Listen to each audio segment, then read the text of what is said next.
Hello दोस्तों, स्वागत है आप सभी का हमारे इस YouTube channel Rinkesh Maurya channel में। दोस्तों, आप लोगों को वीडियो अच्छी लगे तो वीडियो को लाइक, शेयर और कमेंट बॉक्स में हर हर महादेव जय बागेश्वर धाम जरूर लिखें।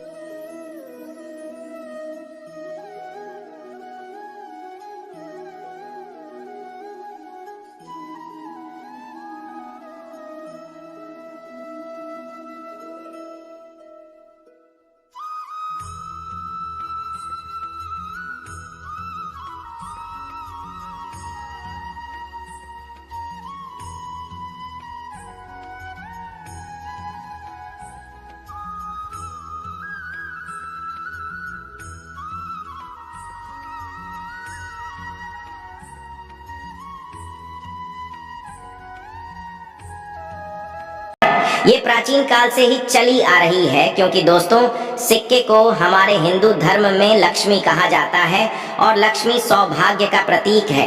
वैष्णो माता के सिक्के का नवरात्रि के किसी भी दिन आपको यह प्रयोग करना है। चमत्कार देखकर आपकी आंखें फटी की फटी रह जाएंगी। अगर आपके पास वैष्णो माता के पुराने सिक्के नहीं हैं, तो दोस्तों आप इसे ढूंढना शुरू कर दें। पहले वैष्णो माता जी के सिक्के हमारे भारतवर्ष में बहुत चले हैं, जिसका लाइव चमत्कार आज द अंशु वॉइस इस चैनल के माध्यम से बताऊंगा। नवरात्रि के समय आप इसे जागृत करके बहुत सारे लाभ ले सकते हैं। दोस्तों, अगर आपके पास कोई और पुराना सिक्का है जिसमें वैष्णो माता जी की अगर एक प्रकार की हम बोल सकते हैं छवि छपी है, या फिर दुर्गा मैया जी की छवि छपी है, अर्थात दोस्तों उनके स्वरूप छपे हैं, या फिर लक्ष्मी जी का स्वरूप छपा है। देखिए, हम सब हिंदू भाई क्या करते हैं, दिवाली के समय में घर की बरकत बढ़ाने के लिए लक्ष्मी माता जी के चांदी के सिक्के या फिर गणेश जी के चांदी के सिक्के घर में खरीद करके लाते हैं। तो उसका प्रयोग भी इस नवरात्रि के दौरान आप अगर आपके पास में है तो आप कर सकते हैं। दोस्तों, अगर आप इन सिक्कों को सिद्ध करना सीख जाएंगे तो कभी दुनिया में आप भिखारी नहीं रहेंगे, कभी आपको किसी वस्तु का अभाव नहीं होगा। ये कोई साधारण सिक्का नहीं है दोस्तों, ये कुबेर की कुंजी है। इसलिए दोस्तों आज की इस वीडियो में, क्योंकि नवरात्रि अभी चल रही है, नवरात्रि के समय में मैं आप लोगों को द अंशु वॉइस की ओर से नवरात्रि में अच्छी से अच्छी जानकारी देने का प्रयास करता हूं। और हाँ, कमेंट बॉक्स में अपनी राशि भी डाल दीजिएगा। यदि हमारे पास आपकी राशि के अनुसार कोई उपाय होगा तो वो आकर हम आपके कमेंट में अप्लाई करके बता देंगे। दोस्तों, नवरात्रि को जागरण का पर्व कहा जाता है, क्योंकि नवरात्र में देवी माता दुर्गा पृथ्वी लोक पर अपने संपूर्ण शक्ति के साथ हम मानव के कल्याण के लिए एवं जीवों के कल्याण के लिए छोटी नौकन्या के रूप बन करके आती है। नवरात्रि में अगर कोई व्यक्ति माता का ध्यान करते हुए अगर 1 घंटा नवरात्रि में अगर माता का ध्यान करते हुए कोई भी व्यक्ति 1 घंटा रात्रिकालीन में जाग जाए तो व्यक्ति के एक जन्म का पाप मिट जाता है। दोस्तों, नवरात्रि में किसी भी दिन अगर दिन की अपेक्षा आप रात में माता की पूजा करते हैं तो दोस्तों माता जल्दी प्रसन्न होती है। नवरात्रि में दिन की अपेक्षा ध्यान से सुनिएगा, अगर रात में माता की पूजा करते हैं तो माता जल्दी प्रसन्न होती है। और नवरात्रि में नवरात्रि का जो हर एक सेकंड है गंगा जल के समान पवित्र और कल्प वृक्ष के समान सब कुछ देने वाला है। तो दोस्तों, आज के इस वीडियो को आपको ध्यान से देखना है, ध्यान से सुनना है। वीडियो को आधे बीच में छोड़ करके नहीं जाना है। वैष्णो माता जी के जो सिक्के का चमत्कारिक प्रयोग बताऊंगा, इसे सिद्ध करने का तरीका बताऊंगा। दोस्तों, ये आपको रंग से राजा बनाएंगे, आपको ये इच्छित नौकरी दिलाने का काम करेंगे, ये आपके हर कदम में मित्र की भांति मदद करेंगे। किसी भी क्षेत्र में जाइए, ये हर क्षेत्र में आपकी मदद करेंगे। तो इसीलिए आज की वीडियो बिल्कुल ही मिस मत करना। देखिए दोस्तों, ज्ञान हमेशा काम आता है। वीडियो को कभी भी आधा अधूरा मत देखा करें। अधूरा ज्ञान पाप का भागी बनता है। अधूरा ज्ञान व्यक्ति का हमेशा नाश करता है। तो दोस्तों, द अंशु वॉइस एक YouTube चैनल ही नहीं बल्कि आप सभी दर्शकों का परिवार है। आप जितने भी दर्शक आप हमारे वीडियो को देख रहे हैं, आप हमारे नहीं बल्कि आप सब हमारे परिवार के हिस्से हैं। दोस्तों, अभी तक आपने हमारे चैनल द अंशु वॉइस को सब्सक्राइब नहीं किया है तो सब्सक्राइब जरूर कर लेना। जब आप हमारे चैनल को सब्सक्राइब करते हैं तो हमारा मनोबल बढ़ता है और आप लोगों के लिए इस प्रकार के फिर ज्ञान भरी अच्छी से अच्छी जानकारी लेकर के आते हैं। दोस्तों, एक खास बात कि इस वर्ष की नवरात्रि पूरे 9 दिनों की है। हर साल के नवरात्रि 9 दिनों के नहीं होते। कई बार की नवरात्रि 8 दिनों की हो जाती है, कई बार की नवरात्रि 10 दिनों की हो जाती है। लेकिन एक खास बात, इस वर्ष के नवरात्रि पूरे 9 दिनों के हैं। और नवरात्रि में माता रानी जो है पूरे 9 स्वरूप बनकर के प्रत्येक हिंदू भाई के घर में आ चुकी हैं।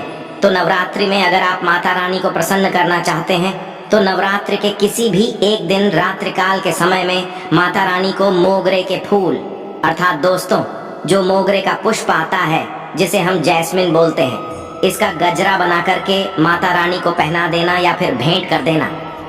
इससे माता रानी बहुत प्रसन्न होती है।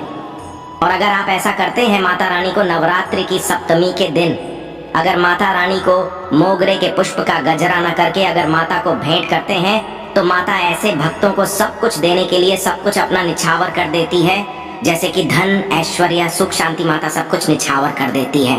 मैं आप लोगों को बोलता हूँ द अंशु वॉइस।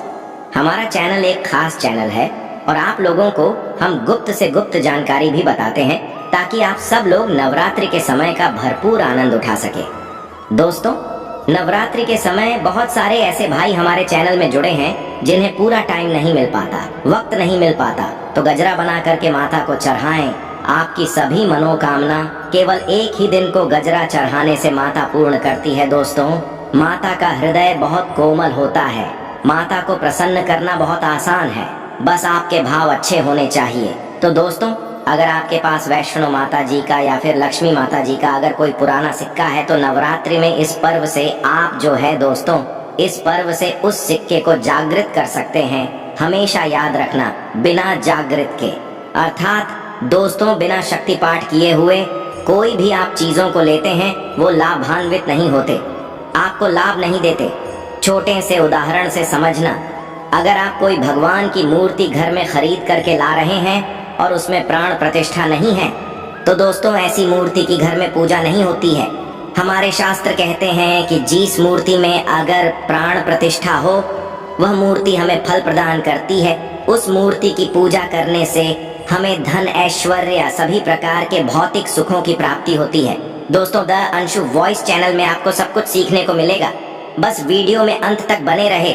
देखिए, जब कोई ब्राह्मण मंत्र जाप करके प्राण प्रतिष्ठा करते हैं मूर्ति में तो वह जागृत होती है। उसी प्रकार यह वैष्णो माता जी के सिक्के आप सभी लोगों के पास में है। ये अभी बहुत कुछ वर्ष पूर्व बहुत चले हैं, तो अगर आपके पास में है लेकिन अगर आप इसको जगह करके नहीं रखे हैं तो दोस्तों ये आपके लिए बिना किसी काम के जैसा है, केवल एक साधारण सिक्का है। लेकिन आज की इस वीडियो में इसको मैं जो जगाने का तरीका बता दूंगा, अगर आप ये तरीका सीख जाएंगे तो यकीन मानो आप वैष्णो माता जी के इस सिक्के को जागृत करके दिन दोगुनी और रात चौगुनी अपनी तरक्की करा सकते हैं। ये सिक्का मंत्रों से जागृत नहीं होगा, ये सिक्का किसी भी प्रकार की क्रिया से जागृत नहीं होगा। केवल नवरात्रि में एक ऐसे वृक्ष के बारे में बताऊंगा कि जड़ में रखने से जागृत हो जाएगा। दोस्तों, इस सिक्के को जागृत करने के 3 तरीके बताऊंगा। जो तरीका आपको अच्छा लगे वह तरीका जरूर करना। लेकिन दोस्तों, अगर आपके पास में वैष्णो माता जी का सिक्का नहीं है तो परेशान मत होइए। अगर आपके पास में कोई पुराना सिक्का है जिसमें हनुमान जी महाराज है या फिर भगवान गणेश जी महाराज है, गणेश जी नहीं है, कोई बात नहीं। अगर कोई भी देवी देवताओं के सिक्के अगर आपके पास में है जिसमें देवी देवता अंकित हो, छपे हों, तो ऐसे सिक्के को जागृत करके आप कम ही समय में धनवान बन सकते हैं। ये सिक्का एक बार आप जागृत कर लेते हैं तो समझ जाना कुबेर की कुंजी आपको मिल गई। ये कोई साधारण सिक्का नहीं है। सिक्का जो नवरात्रि में जागृत होता है तो नवरात्रि में चल और अचल, सजीव और निर्जीव सभी वस्तु जो है चैतन्य हो जाती है, सभी वस्तुओं में प्राण आ जाते हैं। इसलिए नवरात्रि के इस समय का भरपूर लाभ उठाइए। दोस्तों, आइए इस वीडियो में जानते हैं ये सिक्का किस प्रकार से जागृत होगा। इसको जागृत करने का आसान तरीका 3 तरीके बताऊंगा। जो तरीका आपको अच्छा लगे वह तरीका अपनाना। और दोस्तों, आप जो है ये वीडियो कोई फॉल्स नहीं है, सत्य जानकारी है। इस सिक्के का आप जो है ज्यादा से ज्यादा लाभ उठाना। और ये सिक्का अगर आपके पास में रह जाएगा तो महंगे आपको रत्न पहनने की जरूरत नहीं है। दुकान धंधे की अगर बात करें तो आपकी इतनी कही जाए तरक्की होगी जिसकी आपने कल्पना भी नहीं की है। तो सिक्के जागृत करने का तरीका सुनिए। तो वैष्णो माता जी का सिक्का, या फिर आपके पास लक्ष्मी माता जी का सिक्का है, या फिर कोई ऐसे देवी देवता का सिक्का है जिसको आप सिद्ध करना चाहते हैं, तो उसे नवरात्रि के प्रथम दिन से ही अखंड ज्योति कलश के अंदर में आपको डाल देना है। अखंड ज्योति कलश के अंदर में डाल देना है। अगर आपको पता नहीं है ये उपाय, तो आप नवरात्रि के बीच में भी यह उपाय कर सकते हैं। दोस्तों, बिना मंत्र के, बिना किसी क्रिया के, अखंड ज्योत के प्रभाव से ये सिक्का पूरे 9 दिनों के भीतर में जागृत हो जाता है। फिर आप जो है इस सिक्के का प्रयोग धन आकर्षण में कर सकते हैं, या फिर भौतिक सुख की प्राप्ति में कर सकते हैं। नवरात्रि के बाद इस सिक्के का प्रयोग कैसे करना है, वीडियो के आखिरी में बताऊंगा, उसमें इसकी संपूर्ण जानकारी बताऊंगा। अब ये चमत्कार एक सिक्का, ये प्रथम तरीके से आप जो है इसे सिद्ध कर सकते हैं, जागृत कर सकते हैं। अब दूसरा तरीका सुनिए। तो इस चमत्कारी सिक्के को जगाने के लिए दूसरा प्रयोग है। इस सिक्के को तुलसी की जड़ के नीचे में 9 दिनों के लिए आपको दबा करके रखना है, और इसे 10वें दिन निकाल लेना है। पूरे नवरात्रि में तुलसी की जड़ के नीचे समस्त तीर्थ एवं हरि समेत, अर्थात भगवान विष्णु समेत देवी देवताओं का वास होता है।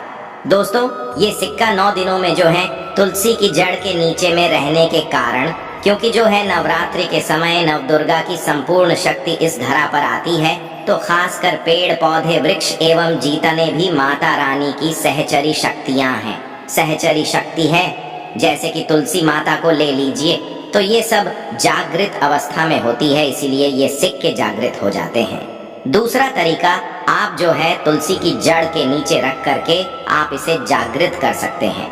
अब तीसरा तरीका सुनिए, जिससे अगर नवरात्रि के 9 दिन में भी अगर आपको समय न मिले, तो नवरात्रि के किसी भी दिन केवल 24 घंटे के लिए इस सिक्के को इस वृक्ष की जड़ के नीचे में डाल देना है। ये जागृत हो जाएंगे।